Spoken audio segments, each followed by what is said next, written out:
നമ്മുടെ government ആശുപത്രികളിലെയും medical കോളേജുകളിലെയും ഒക്കെ ഈ സ്കാനിങ് സംവിധാനങ്ങൾ പലപ്പോഴും പ്രവർത്തിക്കാറില്ല. അതിന് കാരണം എന്താണ്? ഈ ഹോസ്പിറ്റലുകളെല്ലാം ചേർന്ന് ഒട്ടനവധി സ്കാനിങ് സെൻ്ററുകളുണ്ട്. ഈ സ്കാനിങ് ഒക്കെ സാധാരണക്കാരായിട്ടുള്ള ആളുകൾക്ക് താങ്ങാൻ സാധിക്കുന്നതിനൊക്കെ അപ്പുറത്തുള്ളതാണ്. ഇതൊക്കെ ഗവൺമെന്റ് പരിശോധിക്കണമെന്നേ. പിണറായി സർക്കാരിന് മൂന്നാമത്തെ ഒരു ഊഴം വേണമെന്നുണ്ടെങ്കിൽ, അല്ലെങ്കിൽ UDF അധികാരത്തിൽ എത്തണമെന്നുണ്ടെങ്കിൽ ഈ രണ്ട് മുന്നണികളും പരിശോധിക്കേണ്ട വിഷയങ്ങളാണിത്. എന്തുകൊണ്ട് ഹോസ്പിറ്റലിലെ പരിശോധന സാമഗ്രികൾ പ്രവർത്തിക്കുന്നില്ല? എന്തുകൊണ്ട് ആശുപത്രിയിൽ കൃത്യസമയത്ത് മരുന്നെത്തുന്നില്ല?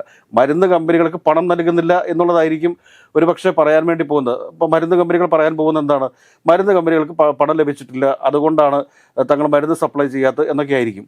ഇതൊക്കെ രാഷ്ട്രീയപരമായിട്ടുള്ള തീരുമാനത്തിനൊക്കെ അപ്പുറത്തേക്ക് ഈ ജനങ്ങളിൽ നിന്ന് നികുതി പിരിച്ചെടുക്കുന്ന സമയത്ത് സാധാരണക്കാരായിട്ടുള്ള മനുഷ്യരുടെ അവകാശമാണെന്ന് ആരോഗ്യം എന്ന് പറയുന്നത്.